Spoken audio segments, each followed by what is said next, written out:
총리 6개월간 처벌을 유예하는 계도 기간을 갖기로 했습니다. 일부 지역 버스 업체들은 감차 운행에 들어가 승객들이 승차를 포기하는 등 버스 대란 조짐이 나타나고 있습니다.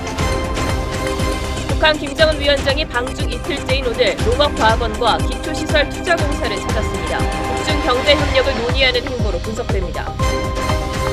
한진그룹 조양호 회장의 부인 이명희 씨가 수행기사를 때리고 폭언을 하는 영상이 추가로 공개됐습니다. 이 씨는 가사도우미 불법 고용 혐의로 16일 만에 영장실질심사를 또 받았습니다. 부산에서 고등학생 7명이 여중생 1명을 집단 폭행하는 일이 벌어졌습니다. A양 일행은 이 골목길에서 B양을 폭행했습니다. 다른 친구들에게 폭행 장면을 영상통화로 보여주기까지 했습니다.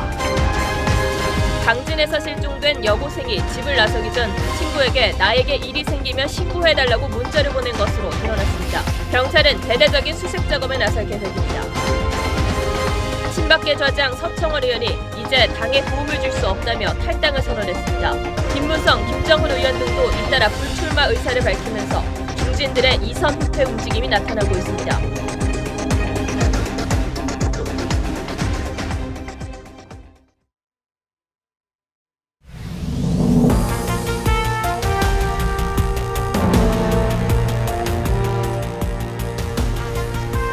여러분 안녕하십니까? 뉴스9의 신동욱입니다. 다음 달부터는 주당 근무 시간이 52시간으로 줄어듭니다. 이제 열흘 정도 남았죠.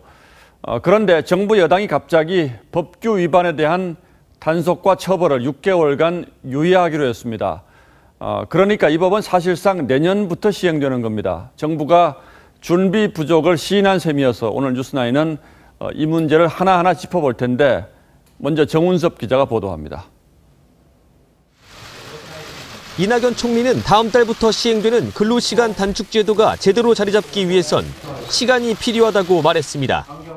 경총이 근로시간 단축에 관해서 6개월 동안 단속과 처벌을 유예해달라는 제안을 주셨습니다. 근로시간 단축을 연착륙시키기 위한 충정의 제안이라고 받아들입니다. 7월부터 300인 이상 사업장 근로자의 주당 근무 시간이 52시간을 넘지 않아야 하지만 올 연말까지는 어겼다 적발돼도 따로 처벌받지 않습니다. 당초 노동시간 위반 사업주는 2년 이하 징역 혹은 2천만 원 이하 벌금의 처벌을 받도록 돼 있었습니다. 상대적으로 어려움을 겪고 있는 사업장과 업종을 중심으로 애로사항을 청취하고 지원을 강화하는 등 제도의 연착륙에 만전을 기하기로 했습니다. 전경련 등 재계는 6개월 계도 기간에 대해 우선 환영하면서도 정부도 기업도 준비가 덜 됐다고 토로했습니다.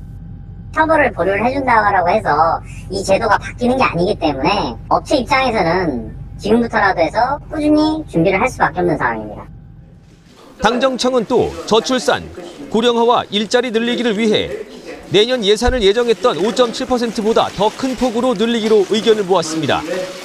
민주당의 강력한 요구에 김동연 경제부총리가 탄력적 대응 방침을 밝혔습니다.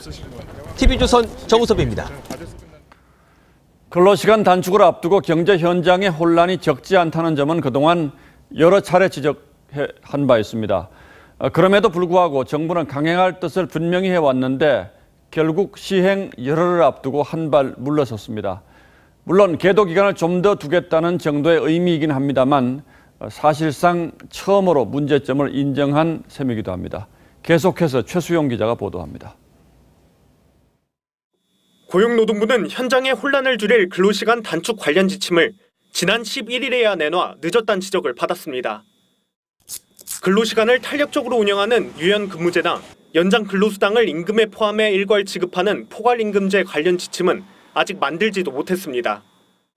그런데도 김영주 장관은 근로시간 단축을 일단 시행하면서 미비점은 보완해 나가겠다며 이틀 전까지도 강행 의지를 보였습니다. 상당수 교대제 개편, 유연근무제 도입, 인력 충원 등 노동시간 단축에 대비하고 있는 것으로 파악됩니다.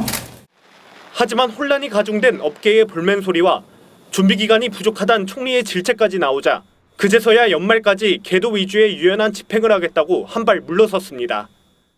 실태조사를 이번에 또 실시하게 되었고 그 과정에서 현장 안착을 위해서는 좀 유연한 집행이 필요하겠다라는 것을 저희들이 생각하게 되었고, 당정청 회의에선 최저임금에 대한 정부의 안이한 태도에 대해서도 쓴소리가 나왔습니다. 소득주도 성장의 모든 것이 최저임금인 것처럼 일부 국민들이 그렇게 이해하도록 방치한 것은 정부 측에서 이건 반성해야 된다. 고용과 소득 분배 등 통계 지표가 악화한 데 대한 우려와 책임감 표명도 있었습니다. TV조선 최수영입니다. 자, 그럼 지금부터는 현장에서 어떤 일이 벌어지고 있는지 거기로 가보겠습니다. 일단 주 52시간 근로시간 단축을 앞두고 가장 비상이 걸린 곳은 지방의 버스 업계입니다. 특히 승객이 많지 않은, 그러나 주민들의 편의를 위해서 노선을 없앨 수도 없는 지방 버스 업계의 고민이 크다고 합니다. 근로시간 단축으로 기사를 충원하기는 해야 하는데 그렇게 하기도 어려워서 일단 노선을 줄이거나 배차 간격을 늘리는 곳이 속출하고 있습니다. 이호진 기자가 그 현장을 다녀왔습니다. 충북 청주 시외버스 터미널입니다. 버스 배차 시간이 바뀌었다는 안내문이 내걸렸습니다. 청주에서 옥천과 영동을 오가는 시외버스는 지난 15일부터 운행 노선이 절반 가까이 줄었습니다. 버스 업체가 주 52시간 근무제를 앞두고 하루 29개였던 노선을 16개로 줄였습니다. 10시 반? 다음에 바로 1시 그거니까 그 사이에 강의가 있으면 그것도 못 듣고 그러니까. 경북 구미와 점촌을 잇는 시외버스 노선도 폐지가 결정됐습니다. 경상북도는 36개 시외버스 노선에 대해서도 감축 여부를 검토하고 있습니다. 이 수익성에 대한 적자 노선에 사람 한두 명짜리 갖고는 경기가 운영이 안 되지 않습니까? 기업을 살리기 위해서는 한두 명짜리 노선에 대해서는 자르겠죠. 노조는 근로시간이 줄어도 임금 보전을 해달라며 압박합니다. 전남 목포와 여수 등 4개 업체 노사는 노동위원회 조정에 들어갔습니다.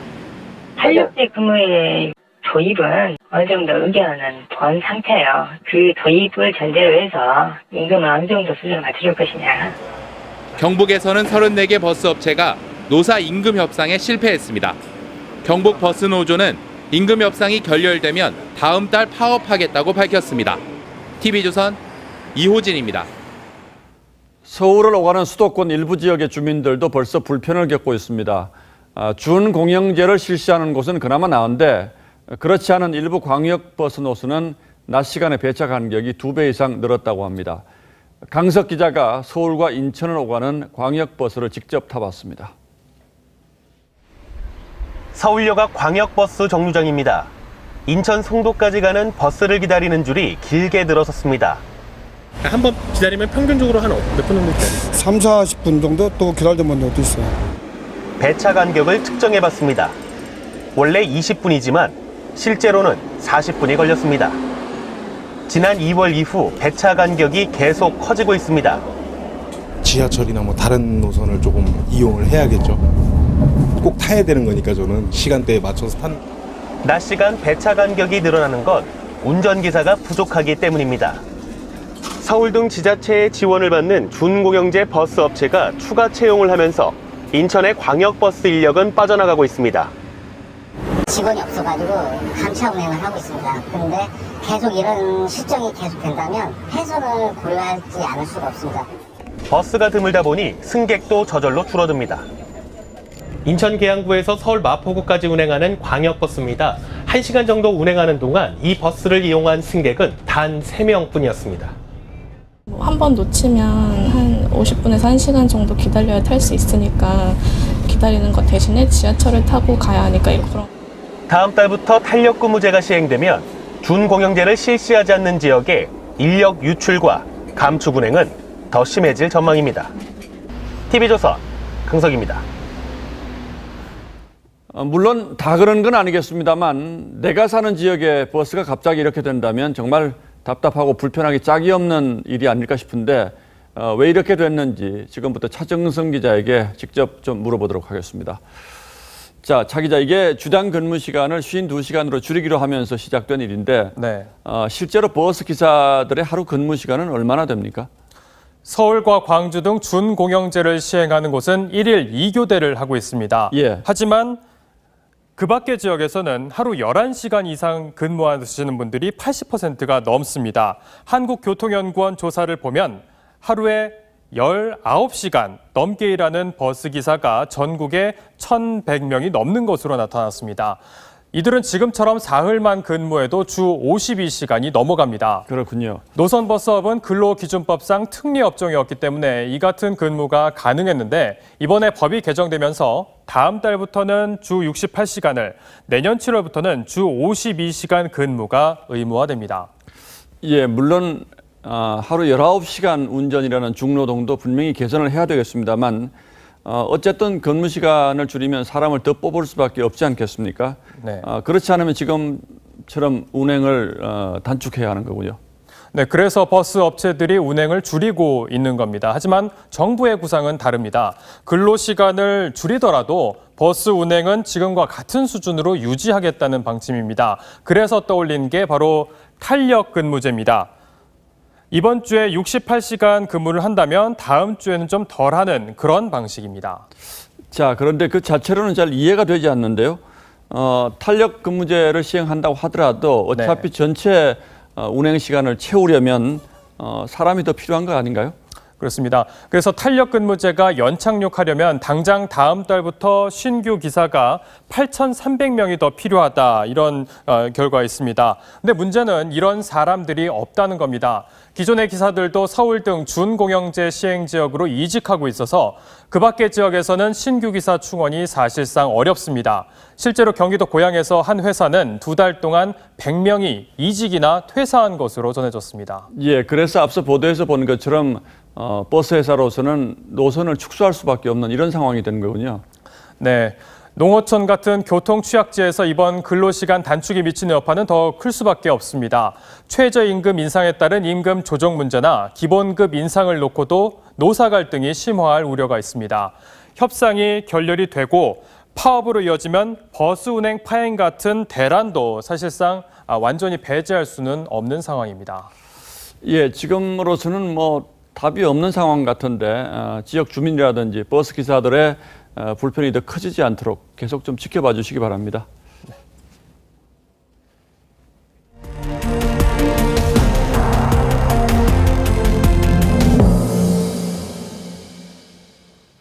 다음 뉴스입니다. 북한 김정은 위원장이 1박 2일간의 중국 방문 일정을 마치고 북한으로 돌아갔습니다. 어제 도착 이후 오늘까지 연이틀 시진핑 주석을 만났고 오늘은 중국 농업과학원과 투자공사를 방문했다고 합니다. 아마도 대북 제재 해제를 염두에 두고 중국과의 경제 협력을 준비하고 있는 걸로 보입니다. 이채연 기자가 보도합니다. 북한 김정은 위원장을 태운 리무진이 오토바이 행렬의 호의를 받으며 베이징 시내를 달립니다. 김정은은 중국 국빈관 조어대에서 하룻밤을 묵은 뒤 방중 이틀째인 오늘 중국 농업과학원을 찾았습니다. 농업 분야 개혁에 관심이 많은 김정은의 성향이 반영된 것으로 보입니다. 본신적으로 도쟁함으로써 오늘과 같은 과일 대풍을 안아왔다고. 김정은은 이어 베이징 기초시설투자 유한공사를 방문했습니다. 이미 대북제재 해제를 예상하고 횡단철도 등 인프라 건설 협력을 준비한다는 분석이 나옵니다. 习近平主席在同金正委员长会晤的时候，习近平主席指出，朝鲜做出将工作重心转向经济建设的重大决定。 김정은이 방문한 곳들은 지난달 중국 개혁개방 현장 시찰을 위해 북한 노동당 친선 참관단이 방문했던 곳이기도 합니다. 김정은은 어제 시진핑 주석과의 회담에서는 중국이 한 식구처럼 고락을 같이 해줬다고 사의를 표했습니다.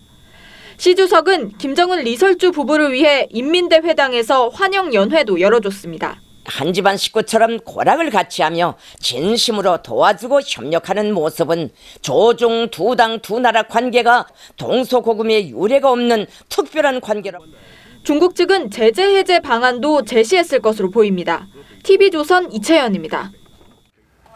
폼페이오 미 국무장관이 지난 4월 처음으로 북한을 방문했죠. 이때 농담이라고 하기에는 좀 지나친 어쩌면 살벌한 얘기가 김정은 위원장과 오갔다고 미국 언론이 보도했습니다. 김 위원장이 폼페이오 장관을 두고 나와 배짱이 맞는 사람은 처음이라고 한 것도 이 대화를 염두에 둔 것 아니냐는 분석이 나왔습니다. 당시 어떤 대화가 오갔는지 미국 언론의 보도 내용 이태형 기자가 소개해드리겠습니다. 지난 4월 첫 방북한 폼페이오 미 국무장관. 북한 김정은 위원장과 굳은 표정으로 악수를 나눕니다. 당시 두 사람 사이엔 살벌한 농담이 오간 것으로 전해졌습니다. 김 위원장이 미국 정보기관이 자신을 죽이려 한다며 사과를 요구했다는 겁니다. 폼페이오 장관의 지난해 7월 북한 지도자 축출 발언을 문제 삼은 겁니다. So from the administration's perspective, the most important thing we can do is separate those two, right? Separate capacity and someone who might well have intent. 김 위원장이 지금도 나를 제거하고 싶냐고 묻자 폼페이오 장관은 움츠러들지 않고 여전히 그렇게 하고 싶다고 응수했다는 겁니다. 서로의 배포를 확인한 두 사람은 웃음을 터뜨리며 농담을 마무리했다고 미국 잡지 베너티 페어가 보도했습니다. 이후 한 달여 만인 5월 다시 방북한 폼페이오 장관을 김 위원장은 웃으며 맞이했는데 김 위원장은 내 배짱과 이렇게 맞는 사람은 처음이라는 말로 폼페이오 장관을 평가한 것으로 전해졌습니다. TV조선 이태용입니다. 한미가 오는 8월 예정이었던 연합훈련을 일시 중단하기로 결정한 데 이어서 우리 군도 다음 주 실시하기로 한 독자훈련을 연기했습니다. 이 훈련은 미군과는 전혀 관련이 없는 한국군의 독자적인 작전 수행 능력을 점검하는 훈련입니다. 그런데 왜 이 훈련까지 연기한 걸까요? 안영영 기자가 취재했습니다. 우리 군은 26일부터 사흘 동안 실시할 예정이었던 태극 연습을 연기하기로 했습니다. 태극 연습은 합동참모본부가 전시의 독자적인 작전 수행 능력을 점검하기 위해 컴퓨터로 하는 워게임입니다. 육군은 군단급, 해군과 공군은 작전사령부급 부대가 참여합니다. 매년 5, 6월에 실시되는 태극 연습이 연기된 것은 이번이 처음입니다. 군은 8월 예정돼 있던 프리덤 가디언 훈련의 중단 결정으로 일정을 다시 짜기 위한 단순 연기라고 말했습니다. 하지만 비핵화를 하겠다는 북한을 자극하지 않으려는 의도라는 분석도 나옵니다. 북한의 실질적인 군사 위협은 사라지지 않았는데 연합훈련에 이어 한국군 독자 연습까지 연기한 것은 바람직하지 않는 조치로. 청와대는 어제 정부 부처 중심으로 전시 대응 태세를 점검하는 을지 연습도 중단할 수 있다고 했습니다. 내년 3월 예정인 키 리졸브 연습과 독수리 훈련 역시 사실상 중단될 것이라는 관측이 나오고 있습니다. TV조선 안영영입니다. 남북관계 개선 분위기 속에서 경협 문제가 본격적인 화두로 떠오르고 있죠. 우리 기업의 북한 진출뿐 아니라 북한 근로자를 데려와서 일손 부족한 중소기업에서 활용하자는 얘기가 나오고 있다고 하는데 이게 가능한 일인지 오늘 강동원 기자와 함께 따져보겠습니다. 자, 강 기자, 일단 결론부터 먼저 물어보죠. 이게 가능한 일입니까? 일단 북한 제재, 그러니까 대북 제재가 해제되어야 합니다. 유엔 안전보장이사회는 대북 제재 결의로 이 북한 해외 근로자에 대한 신규 노동 허가증 발급을 금지했는데요. 현재 미국은 북한의 구체적인 비핵화 조치가 이루어지기 전까지는 대북 제재를 유지해야 한다는 입장을 거듭 강조하고 있습니다. 자, 그렇다면 뭐 이거 자체는 너무 이런 얘기 같은데 중소기업계에서 이런 아이디어를 낸 배경은 어떤 게 있습니까? 일단 중소기업의 고질적인 인력난 때문입니다. 이 때문에 중소기업 중앙회 측이 이 법무부에 북한 근로자를 산업연수생 자격으로 입국시켜서 취업비자를 주자고 제안한 겁니다. 현재 국내 중소기업은 근로시간 단축 등으로 34만 명의 근로자가 더 필요한 상황인데요. 중기중앙회는 북한 근로자에게 국내 300개 업종에 대한 직업교육을 제공할 준비가 돼 있다, 이렇게 밝히기도 했습니다. 북한 근로자의 경우에 우선 의사소통에 문제가 없어서 법무부도 긍정적으로 받아들이고 있는 것으로 알려졌습니다. 그런데 개성공단처럼 북한 지역의 공단을 만들어서 북한 근로자를 고용하는 것과 북한 근로자를 우리 지역으로 데려와서 고용하는 것은 전혀 다른 문제가 생길 수 있지 않습니까? 맞습니다. 예를 들어서 최저임금 같은 건 어떻게 해야 합니까? 최저임금 같은 경우에도요, 이 보장을 해줘야 될 가능성이 높습니다. 앞서 이야기했듯이 산업연수생 자격이 주어진다면 이 보통의 외국인 노동자들처럼 내국인 근로자와 동일한 노동법이 적용되기 때문인데요. 또 굳이 산업연수생 자격이 아니어도 이 헌법상 북한 주민은 우리나라 국민으로 보기 때문에 최저임금을 줘야 될 것으로 보입니다. 이런 문제들이 다 해결된다고 하더라도 북한 입장에서 보면 북한 주민들이 남쪽으로 가서 취업을 하는 것은 일종의 체제 위협 요소가 되지 않을까요? 예, 맞습니다. 북한은 현재도요, 이 해외 노동자와 외교관들을 감시하는 보위부 비밀요원을 파견하고 있습니다.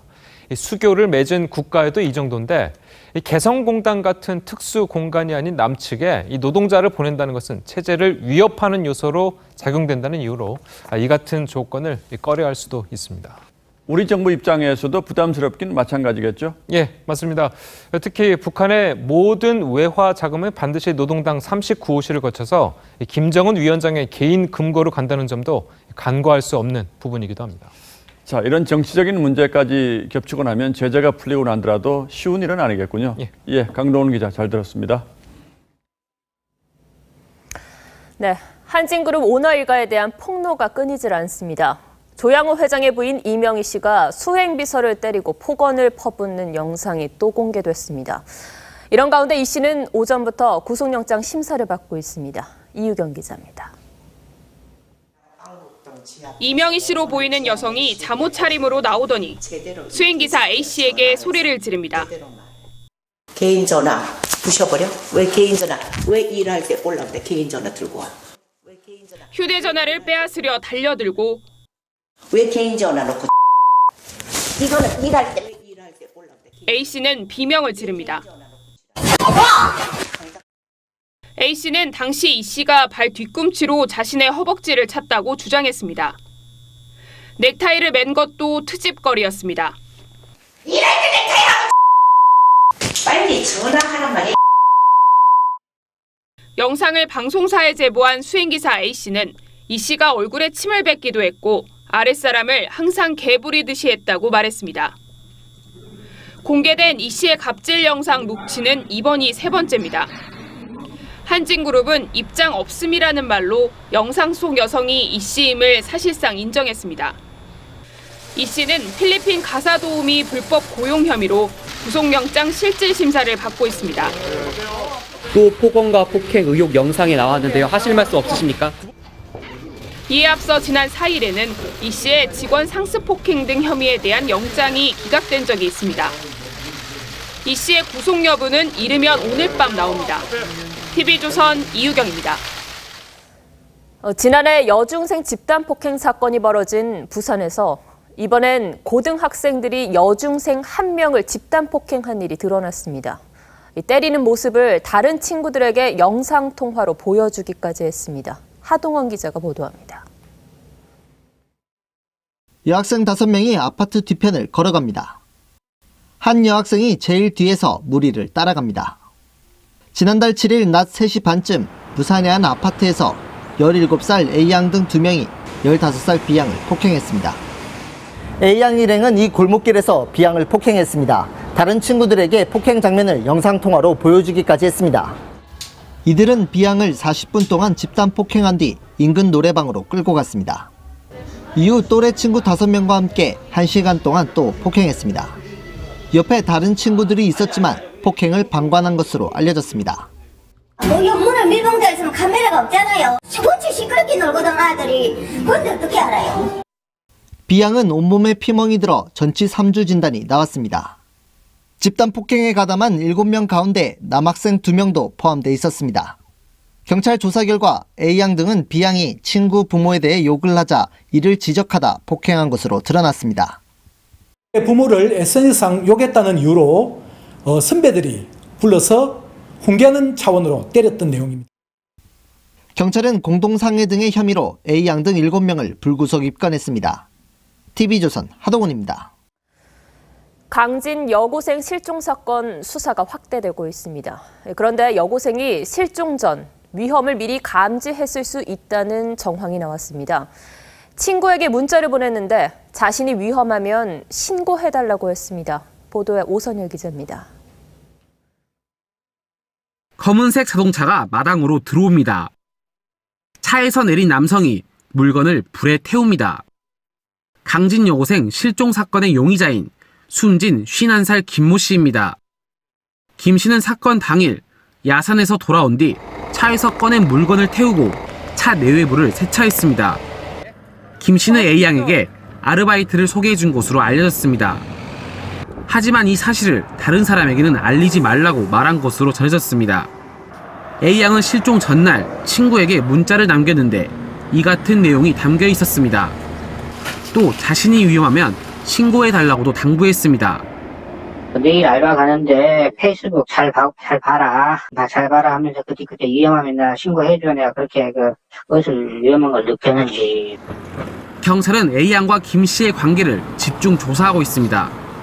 경찰은 일주일 전쯤 학교 앞에서 김 씨가 A양에게 아르바이트를 제안했다는 A양 친구의 진술을 확보했습니다. 또 지난 12일 A양이 아버지와 함께 김 씨 식당에서 식사한 것을 확인했습니다. 그러나 김 씨 휴대전화에서는 최근 6개월 동안 A양과 연락한 흔적이 나오지 않았습니다. 경찰은 김 씨 차에서 나온 유류품 80여점을 국가수에 보내 정밀 감식을 의뢰했습니다. TV조선 오선열입니다. 군복을 입은 남성이 백화점에서 음란 행위를 벌이다 경찰에 붙잡혔습니다. 음란 행위 도중 여성이 지나가면 접근하고 또 어깨에 손을 올리는 등 6분 동안 4명이 피해를 입었습니다. 김주영 기자가 취재했습니다. 늦은 밤 군복 입은 남성이 엘리베이터를 향해 음란 행위를 하고 있습니다. 여성이 나타나자 스스럼 없이 다가가고 여성은 소스라치게 놀라 도망칩니다. 이 남성은 엘리베이터를 타고 내리고 서성거리면서 음란 행위를 계속합니다. 남성이 나타나면 등 돌리고 눈치를 보다가 여성이 나타나면 다시 접근하고 상황을 알아채지 못한 여성에겐 어깨에 손을 올리고 몹쓸 짓을 보여줍니다. 결국 밀폐된 엘리베이터 안 여성에게까지 손을 뻗치는 군복 남성. 이때 경찰이 달려와 남성을 제압합니다. 문 닫힌 백화점 건물 1층 로비에서 6분간 이어진 23살 박모 씨의 이런 행위에 여성 4명이 피해를 받습니다. 건물 위층 영화관을 찾았다가 낭패를 봤습니다. 예비군 훈련을 마치고 친구들과 술을 마신 박모 씨는 백화점에 들어가 범행을 저질렀습니다. 근처에 있던 여성 안심 귀가대원이 여성들이 도망쳐 나오는 걸 보고 경찰에 신고하면서 덜미가 잡혔습니다. 만취해가지고 자기 집인 줄 착각을 하고 그러한 행위를 벌였다고 진술을 하였다고 합니다. 경찰은 방 씨에게 공연 음란죄와 강제추행 혐의를 적용해 입건했습니다. TV조선 김주영입니다. 네, 이번엔 미투 폭로가 터져나왔던 배우 조재현 씨로부터 성폭행을 당했다는 폭로가 또 나왔다는 소식입니다. 제1교포 여배우가 16년 전 방송사 화장실에서 피해를 당했다고 주장했는데 조 씨 측은 이 여성을 공갈미수 혐의로 고소하겠다고 밝혔습니다. 홍현주 기자입니다. 제1교포 여배우 A씨는 한 인터넷 매체와 인터뷰에서 2002년 5월 배우 조재현 씨가 드라마 촬영 현장 화장실에서 자신을 성폭행했다고 폭로했습니다. A씨는 20대 초반에 입은 피해로 수년간 우울증에 시달렸다며 어머니가 조재현 씨를 찾아가 항의하자 조 씨가 무릎 꿇고 용서를 빌었다고도 밝혔습니다. 하지만 조 씨 측은 A씨와 서로 좋아서 만났을 뿐 화장실 성폭행은 없었다고 주장했습니다. 조 씨 측은 A씨 측이 요구해 여러 차례에 걸쳐 8천만 원 가깝게 송금했고 최근에도 합의금으로 3억 원을 달라고 했다며 A씨 측을 공갈미수 혐의로 고소할 예정이라고 덧붙였습니다. 조재현 씨는 여배우와 대학 제자들의 성폭력 피해 주장이 잇따르자 지난 2월 이후 활동을 중단했습니다. 옆에 앉혀서 제 키스를 하시는 거예요. 너무 놀랐는데 갑자기 제 옷 벗기는 식으로 이렇게 하시는 거예요. 조재현 씨의 성폭행 혐의에 대한 경찰 수사는 피해 사실 확인에 난항을 겪어 지지부진한 상황입니다. TV조선 홍현주입니다. 검찰이 오늘 경제검찰로 불리는 공정거래위원회를 압수수색했습니다. 공정위의 기업 봐주기 등 수상한 업무 처리 정황을 포착했다는 게 검찰 설명입니다만 전속 고발권 폐지 같은 민간 현안을 두고 두 기관의 충돌이 현실화했다는 분석도 있습니다. 김태훈 기자입니다. 검사와 수사관들이 공정거래위원회에 들이닥쳤습니다. 대기업 감시부서인 기업 집단국과 인사과 등이 주된 압수수색 대상이었습니다. 검찰은 올 초 배임 횡령 혐의로 이중근 부영그룹 회장을 수사하는 과정에서 공정위의 수상한 업무 처리 과정을 포착한 것으로 전해집니다. 부영그룹이 회사빚 등을 허위로 신고하는 등 문제를 파악하고도 공정위가 검찰에 관련 자료를 제출하지 않은 혐의입니다. 검찰은 최근 5년치 공정위 종결 사건을 전수조사해 사건을 고의로 축소했을 가능성도 따져볼 계획입니다. 검찰 관계자는 공정위만 고발하도록 규정된 전속고발권 대상도 아닌데 검찰에 고발하지 않은 건 명백한 위법 행위라고 했습니다. 검찰은 또 공정위 고위공직자들이 퇴임 후 조사 대상 기업에 부정 취업한 혐의도 수사하고 있습니다. 공직자윤리법상 퇴직 후 3년간은 종전 5년 동안 맡았던 업무와 관련된 기업엔 취업할 수 없게 돼 있습니다. 김상조 공정위원장의 친위부대로 불리는 기업 집단국을 겨냥한 검찰의 첫 압수수색에 전속고발권 폐지를 놓고 두 기관이 벌인 갈등의 연장선으로 보는 시각도 있습니다. 공정위는 다음 달쯤 전속고발권 폐지 등을 포함한 개혁안을 내놓을 예정입니다. TV조선 김태훈입니다. 부산의 한 외국어 고등학교에서 학생들이 점심시간만 되면 운동장에 모여서 교가를 부른다고 합니다. 학교 측은 퇴학까지 언급하면서 강력 대응하고 있는데 이 학교에서 무슨 일이 벌어지고 있는 건지 윤혜운 기자가 취재했습니다. 여고생 160여 명이 목청껏 교가를 부릅니다.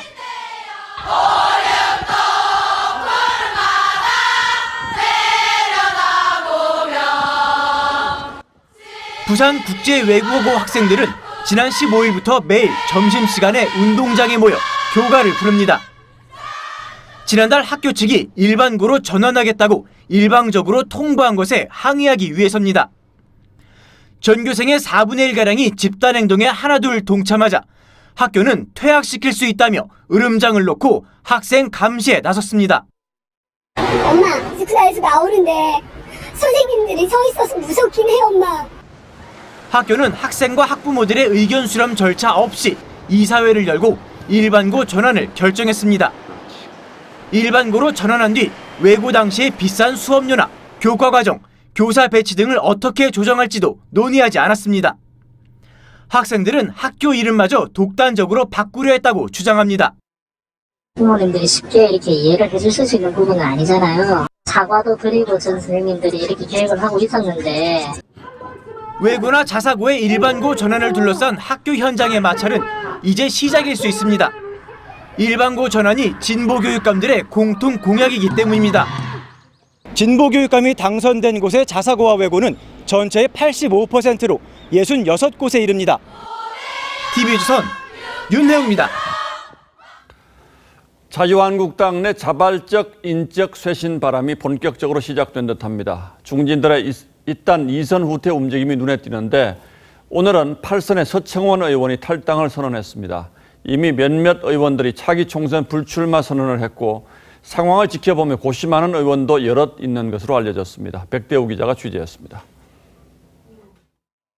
친박계 좌장 서청원 의원이 보수의 가치를 지키지 못한 보수 진영 정치인들의 책임이 크다면서 탈당을 선언했습니다.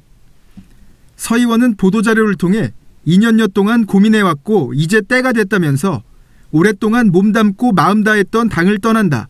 도움드릴 수 없기에 자리를 비켜드린다고 했습니다. 서 의원은 친이, 친박 분쟁이 두 분의 대통령을 감옥에 보냈다고도 했습니다. 6선의 김무성 의원에 이어 4선의 김정은 의원도 사실상 총선 불출마를 선언하면서 중진들의 동참을 호소했습니다. 주변 동참하고 또 나도 그렇게 용단을 내리겠다. 그런 기회가 오면. 4선의 김재경 의원도 자유한국당 해체를 주도할 기회를 준다면 진정성 차원에서 총선에 불출마하겠다고 했습니다. 2004년 당시 27명의 의원들이 불출마 선언을 하면서 여론 반전을 시도했던 것처럼 이번에도 이 총선 불출마를 선언하면서 박근혜 정부에서 장관급 고위직을 지낸 의원 가운데 윤상직, 정종섭 의원이 불출마를 선언했고 이주영, 유기준, 최경환, 추경호 의원은 상황을 관망 중입니다. TV조선 백대우입니다. 오늘은 주가가 좀 회복되긴 했습니다만 지난 며칠 동안 주가 급락세가 이어졌습니다. 미국의 금리 인상에 우리 경제 여건도 불투명하다는 인식이 퍼지면서 외국인 자본이 썰물처럼 빠져나가고 있는 겁니다. 이 여파로 환율도 많이 올랐습니다. 최윤정 기자가 보도합니다. 어제까지 6거래일 동안 코스피 지수는 곤두박질 쳤습니다. 외국인 자금이 무려 1조 7천억 원 가까이 빠져나갔기 때문입니다. 기술적 반등으로 오늘 주가는 조금 올랐지만 하락 우려는 여전합니다. 미국의 기준금리 인상으로 한미 양국의 금리 격차가 벌어지면서 외국 자본은 이탈 쪽으로 기울었습니다. 미국과 기준금리 격차를 줄여야 한다는 지적도 나오고 있습니다. 격해지는 미중 무역 분쟁도 한국 경제의 불안정성을 키우고 있습니다. 우리나라에서 중국으로 거쳐서 미국으로 가는 중간재뿐만 아니고 우리나라에서 중국으로 가는 다른 산업 제품들도 타격을 입게 돼서 원화 가치는 계속 떨어져 원달러 환율은 1,100원 선을 넘겼습니다. FOMC 회의와 ECB 통화정책 회의가 끝나면서 달러 강세 압력이 커졌고요. 여기와 맞물려서 북미 정상회담 이후 원화 약세 압력이 좀 커졌습니다. 이런 가운데 한국의 급격한 최저임금 인상에 대해 OECD가 오늘 경고 신호를 보냈습니다. OECD는 기업 생산성 증가가 없는 최저임금 인상은 한국 국제 경쟁력의 타격이라며 인상의 영향을 잘 평가하라고 조언했습니다. 금융당국은 신중한 모습입니다. 시장금리 상승 압력, 보호무역주의 확산 등 대내외 불확실성에 대비한 선제적 리스크 관리에 더욱 유념할 필요가 있겠습니다. 한국 경제를 향한 연이은 경고 등에 우리 정책 금융당국이 어떻게 대응할지 주목됩니다. TV조선 최윤정입니다. 네, 북한이 5년 만에 집단 체조 공연을 재개하기로 했습니다. 이 공연은 기네스북에 올랐을 정도로 큰 규모와 화려함을 자랑합니다. 그런데 일각에서는 여기에 동원되는 어린 학생들을 걱정하기도 합니다. 훈련이 혹독하기 때문인데요. 오늘의 포커스는 화려함 뒤에 감춰진 북한 집단 체조의 이면을 들여다봤습니다.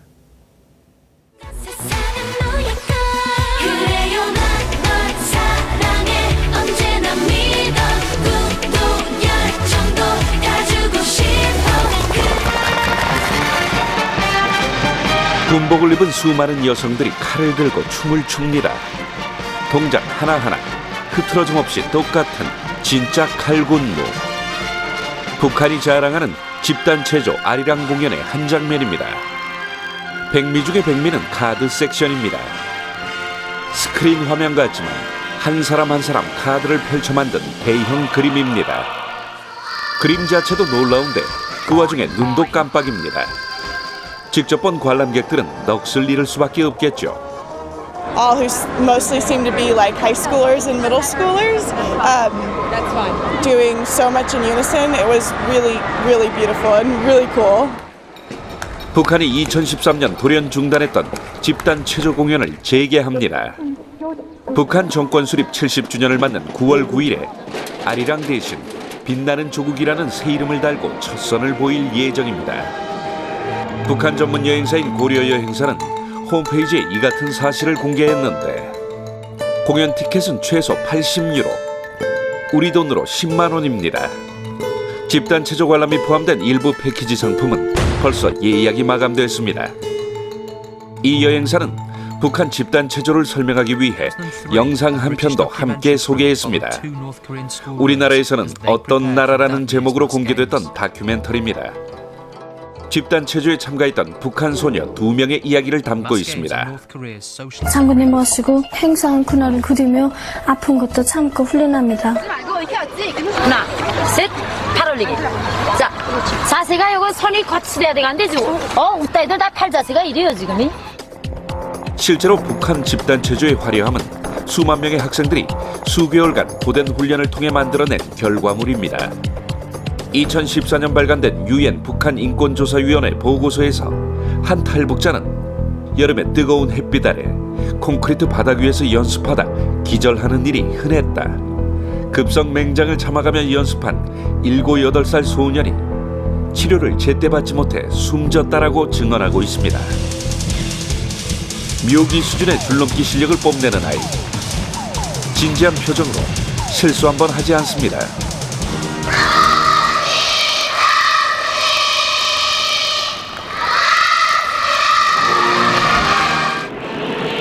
북한이 지구상 가장 위대한 쇼라고 선전하는 집단 체조. 9월 첫 공연을 앞두고 올여름 또 얼마나 많은 땀방울이 필요할까요? 뉴스9 포커스였습니다.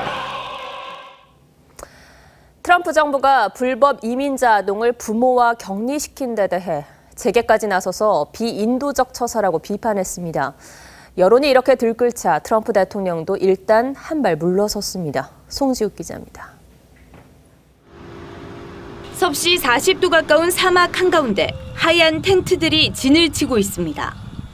멕시코 국경과 마주한 미국 텍사스 토닐로에 마련된 이민자 아동의 임시 거처, 이른바 텐트 시티입니다. 미 당국이 불법 이민자를 기소하면서 부모와 떨어져 이곳에 이송된 아동은 모두 2천여 명, 곧 4천 명으로 늘 것이란 우려입니다.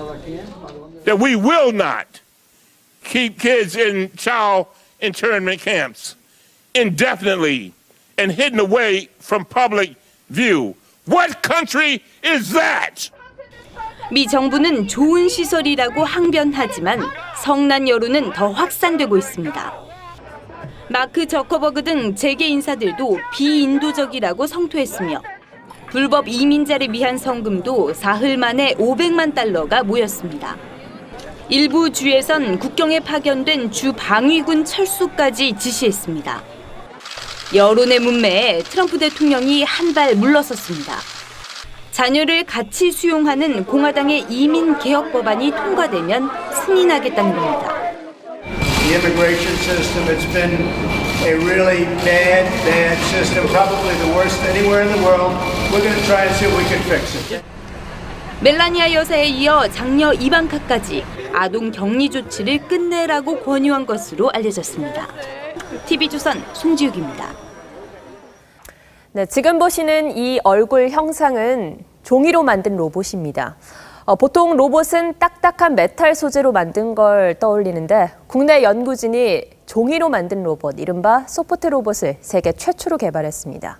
자, 그럼 어떻게 활용이 될까요? 김자민 기자가 보도합니다. 압도적인 크기와 생생한 움직임으로 공포감을 더합니다. 컴퓨터 그래픽이 아닌 로봇의 근육과 피부 질감을 덧댔습니다. 영화 특수 효과에 많이 쓰이지만 돈과 시간이 많이 듭니다. 국내 연구진이 이러한 단점을 보완할 수 있는 종이로 만든 소프트 로봇을 세계 최초로 개발했습니다. 겁먹은 듯 움츠러든 토끼, 영화 대사에 맞춘 얼굴의 섬세한 감정 표현. I'll answer the question. You want answers? 음악에 맞춰 춤추는 오페라 하우스. 재질은 모두 종이입니다. 단순히 종이를 접어놓은 듯이 보이지만 이 안에는 로봇을 만들 때와 같은 알고리즘이 숨어 있습니다. 로봇의 3차원 형상과 원하는 동작을 컴퓨터에 입력하면 종이 전개도가 만들어지고 이를 프린터로 출력해 쌌듯이 접기만 하면 됩니다. 메탈과 같은 금속 소재보다 저렴하고 제작 시간이 짧아 대량 생산이 가능합니다. 고가의 장비나 고가의 부품 없이 굉장히 단시간 내에 그리고 굉장히 쉽게 원하는 형상의 모습만 있으면 그 로봇을 만들 수 있는. 연구진은 앞으로 이 첨단 기술을 영화와 예술은 물론 AI 로봇 산업에도 진출할 계획입니다. TV조선 김자민입니다.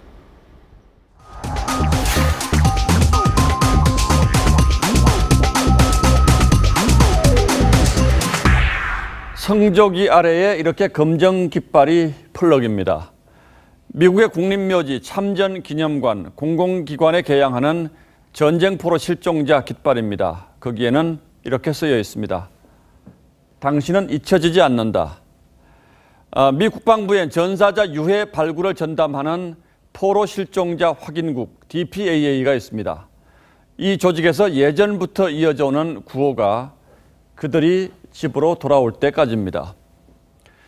미국은 동남아 밀림부터 중동 사막, 남태평양 바닷속, 북한 개마고원, 서울의 한강 바다까지 뒤져서 실종자 유해를 찾습니다. 병사가 편지 우표에 발랐던 침으로 신원을 확인하고 정글에서 캐낸 치아 한 개도 고이 못입니다.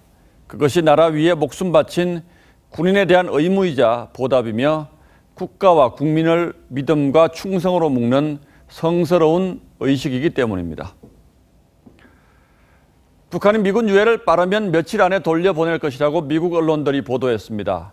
싱가포르 합의 중에 실종자 유해 복구부터 실행되는 겁니다. They want the remains of their fathers and mothers and all of the people that got caught into that really brutal war, which took place to a large extent in North Korea. And I asked for it today, and we got it. That was a very last minute. 예, 베트남이 미군 유해 발굴을 제의해서 국교 정상화에 물꼬를 텄듯 유해 송환은 북한과 미국 모두에게 솔깃한 호재일 겁니다.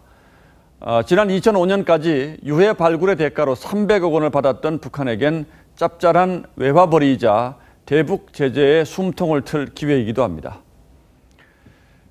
그런 가운데 북한에서 미군 유해와 섞여서 DPAA로 갔던 국군 병사 유해가 신원이 확인돼서 돌아온다고 합니다. 물론 반가운 소식입니다만 번번이 미국의 유해 발굴과 감식을 통해서 우리 국군의 유고를 돌려받는 것이 부끄럽기도 합니다. 순국 용사들을 나라가 잊어버린다면 누가 나라 위에 몸바치려 하겠습니까? 북한 내 국군 포로와 전사자 유해는 어떤 노력과 비용을 들여서라도 가족 품으로 돌려보낸다는 각오를 가져야 그게 바로 나라다운 나라일 겁니다. 6월 20일 앵커의 시선은 미군 유해, 국군 유해였습니다.